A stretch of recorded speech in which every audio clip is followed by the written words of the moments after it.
Hutang luar negeri kita sebagai rasio perbandingan terhadap produk domestik bruto kita salah satu terendah di dunia, berada di sekitar 40%. Dengan manajemen yang prudent, pengelolaan yang baik, dan dengan strategi ekonomi yang tepat, terutama dengan hilirisasi, di mana kita bisa mendapat keuntungan sebagai bangsa, ini memperkuat posisi tawar kita. Kita tidak pernah gagal hutang, kita harus punya kekuatan pertahanan yang kuat supaya tidak bisa diintervensi, tidak bisa digertak, tidak bisa diintimidasi. Bahwa hutang-hutang itu memang bisa mematikan. Maka hati-hati kalau mau hutang. Terutama pada infrastruktur yang punya risiko tinggi. Kita mesti hitung betul, kita mesti prudent betul. Karena ini pernah dilakukan dan membuat banyak negara kolaps karena hutang. Namun demikian, kalau mau pakai kekuatan dalam negeri, artinya wajib hukumnya kita mendorong ekonomi tumbuh 7%, kemudian govern berjalan bisa dengan baik, maka ICOR bisa turun 4%, dan kemudian kita mesti betul-betul anti korupsi. No utang, no usang. Sebaiknya disebutkan berapa persentase yang ideal, Pak, untuk kita di Indonesia. Kalau hanya mengatakan bahwa kita termasuk yang terbaik, berapa angkanya? Menurut hemat kami, kita harus bisa mencapai maksimal angka 30% dari GDP. Sehingga kita aman di situ, di bawah 30%. Dan itu caranya apa? Dengan satu, menata hutangnya, yang kedua memperbesar GDP-nya. Lalu memastikan bahwa ada perluasan wajib pajak yang harapannya nanti akan memperkuat juga GDP kita. Di samping mengurangi kebocoran pajak. Saya akan bilang AA, saya bukan orang macam-macam. Tapi Pak Anies, saya kira Pak Anies perlu belajar ekonomi lagi, ya kan? Jadi kalau bilang ideal 30%, dasarnya apa? Yang di bawah kita itu Arab Saudi, Rusia, pokoknya negara-negara yang punya sumber alam yang luar biasa. Tetapi 40% ya salah satu terendah sekarang. Jadi kalau kita mau bangun industri, tadi saya setuju sebagian dari yang Bapak sampaikan. Yang penting utang itu produktif.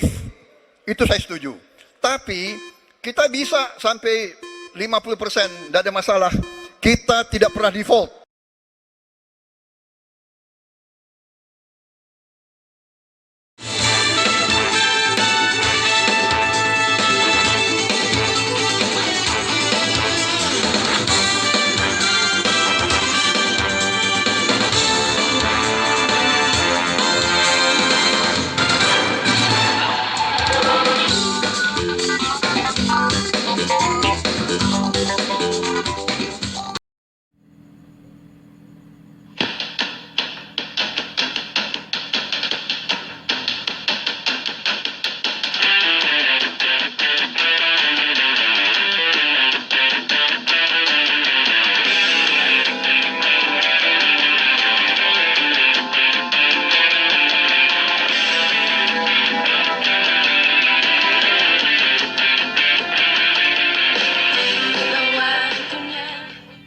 Anda masih menyaksikan debat ketiga calon presiden pemilu tahun 2024 dan kami ingatkan sekali lagi kepada hadirin yang berada di dalam ruangan ini dimohon untuk tenang dan tidak mengganggu maupun mendistract para capres yang sedang menjawab. Dan kita sama-sama menghormati hak berbicara, kesempatan berbicara bagi ketiga calon presiden kita malam hari ini. Setuju ya, sepakat ya? Hadirin ya? Sepakat bisa semua? Bisa dijaga ya semua ya? Baik, baik. Kita akan lanjutkan acara kita malam hari ini. Kita sepakat untuk menjaga ketertiban. Baik, dimohon tenang. Baik. Kepada tiga calon presiden, Bapak Anies Baswedan, Bapak Prabowo Subianto, dan Bapak Ganjar Pranowo. Mohon kita tenang, sudah sepakat, Bapak-bapak, Ibu-ibu. Sepakat tadi untuk menjaga ketertiban. Oke, kami mohon untuk menuju ke podium, Bapak-bapak. Baik, di segmen ini kami akan kembali dengan pendalaman visi misi dan program kerja calon presiden 2024 dengan memberikan pertanyaan yang telah dibuat oleh 11 panelis. Namun sebelum itu kami ingatkan sekali lagi para hadirin dimohon untuk tenang dan supaya acara ini dapat berlangsung dengan kondusif. Dan menghormati hak berbicara Betul. calon presiden yang sedang berbicara, Nisa ya. Dan untuk segmen ketiga ini pertanyaan dimulai untuk calon presiden nomor urut 2 Bapak Prabowo Subianto, dan kami persilakan kepada panelis Ibu Iren Gayatri untuk mengambil undian subtema pertanyaan di dalam fishbowl. Kami persilakan Bu Iren.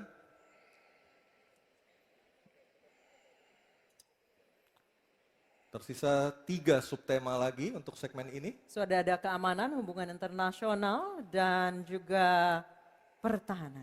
Ya. Diperlihatkan Ibu Iren. Politik luar negeri. Oke, baik. Politik luar negeri. Selanjutnya panelis Bapak Kusnanto Anggoro untuk mengambil undian daftar pertanyaan dari fishbowl dan mohon diperlihatkan huruf yang tertera. Huruf A, B, atau C yang akan dipanggil oleh Pak Kusnanto Anggoro. Silakan Pak Kus.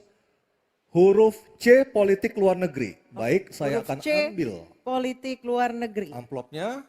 C, politik luar negeri masih tersegel. Silakan Anissa. Baik, ini amplopnya masih tersegel Bapak Ibu.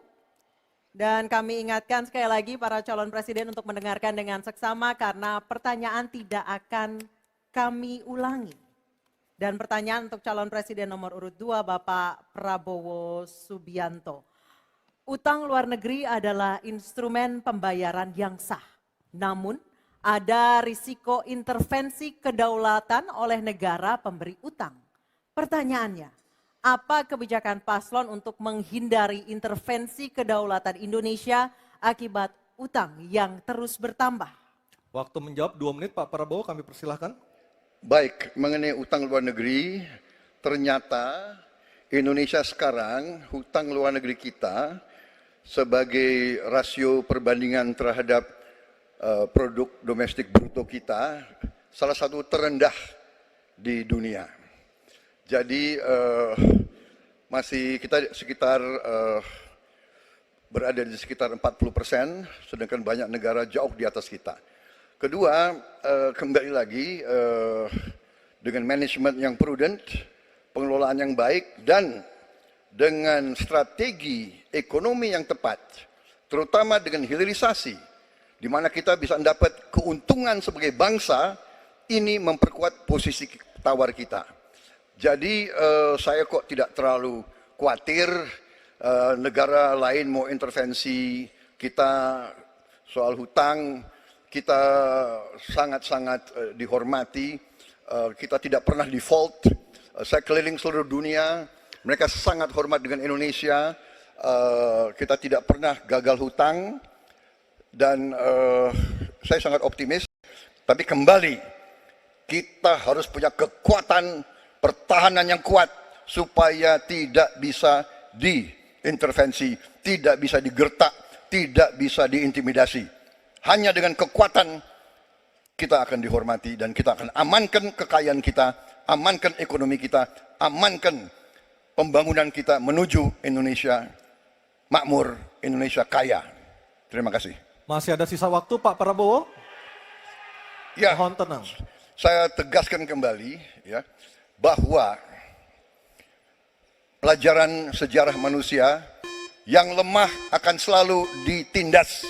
Kita lihat saja apa yang terjadi di Gaza. Kita tidak boleh lemah, kita tidak boleh Baik, waktu habis. dilindas oleh bangsa lain. Pak Prabowo, kami persilahkan kepada calon presiden nomor urut 1, Bapak Anies Baswedan untuk menanggapi jawaban dari capres nomor urut 2 dalam waktu. Oke, silakan Anissa. Baik, selanjutnya capres nomor urut 2, jawaban capres nomor urut 2 akan ditanggapi oleh calon presiden nomor urut 3, Bapak Ganjar Pranowo. Kami persilakan Bapak, waktu Anda 1 menit. Kita membaca buku Convention of Economic Hitman dari John Perkin, bahwa hutang-hutang itu memang bisa mematikan. Maka hati-hati kalau mau hutang. Terutama pada infrastruktur yang punya risiko tinggi. Kita mesti hitung betul, kita mesti prudent betul. Karena ini pernah dilakukan dan membuat banyak negara kolaps karena hutang. Namun demikian, kalau mau pakai kekuatan dalam negeri, artinya wajib hukumnya kita mendorong ekonomi tumbuh 7%, kemudian govern berjalan bisa dengan baik, maka ICOR bisa turun 4%, dan kemudian kita mesti betul-betul anti korupsi. Kalau itu tidak dilakukan, maka tidak akan tumbuh ekonomi yang ada di tempat kita. Ease of doing business mesti dilakukan. Hanya saja memang, kalau kita bicara pada industri pertahanan kita, mesti kita kuatkan industri dalam negeri. Jadi mohon maaf kaitan dengan hutang, no utang, no usang. Sehingga alutsista kita betul-betul kita lakukan transfer of teknologi dari dalam negeri. Waktunya Baik, habis. waktu sudah habis. Mohon tenang, mohon tenang, mohon tenang. Sekali lagi mohon tenang. Kami persilakan kepada calon presiden nomor urut 1, Bapak Anies Baswedan menanggapi jawaban dari capres nomor urut 2 dalam waktu 1 menit, Pak Anies. Sebaiknya disebutkan berapa persentase yang ideal, Pak, untuk kita di Indonesia. Kalau hanya mengatakan bahwa kita termasuk yang terbaik, berapa angkanya? Menurut hemat kami, kita harus bisa mencapai maksimal angka 30% dari GDP. Sehingga kita aman di situ, di bawah 30%. Dan itu caranya apa? Dengan satu, menata hutangnya, yang kedua memperbesar GDP-nya. Yang tidak kalah penting adalah melakukan pengembangan skema-skema yang lebih kreatif dalam mencari hutang luar negeri, termasuk pelibatan swasta. Lalu memastikan bahwa ada perluasan wajib pajak yang harapannya nanti akan memperkuat juga GDP kita. Di samping mengurangi kebocoran pajak. Dan hutang-hutang yang kita gunakan untuk aktivitas produktif. Jangan hutang itu digunakan untuk kegiatan yang non-produktif. Misalnya, hutang dipakai untuk membeli alutsista bekas oleh Kementerian Pertahanan. Itu bukan sesuatu yang tepat. Justru kita harus sebaliknya yang kita kerjakan. Baik. Terima kasih. Harap tenang dulu. Harap tenang dulu. Kita kembali ke calon presiden nomor urut 2, Bapak Prabowo Subianto, untuk merespon tanggapan dari kedua capres. Waktu Bapak 1 menit, silakan. Saya nggak mengerti. Jangan-jangan guru kita, buku kita sama, Pak Ganjar. Kok saya banyak sependapat. Terus aja. Saya akan bilang AA. Saya bukan orang macam-macam. Tapi Pak Anies, saya kira Pak Anies perlu belajar ekonomi lagi, ya kan? Jadi kalau bilang ideal 30%, dasarnya apa? Yang di bawah kita itu Arab Saudi, Rusia, pokoknya negara-negara yang punya sumber alam yang luar biasa. Tetapi 40% ya salah satu terendah sekarang. Jadi kalau kita mau bangun industri, tadi saya setuju sebagian dari yang Bapak sampaikan. Oh iya, kenapa? Yang penting utang itu produktif. Itu saya setuju.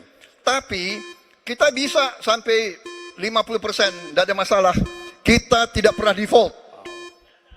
Kita tidak pernah default. Kita dihormati di dunia. Baik. Terima kasih. Baik, terima kasih.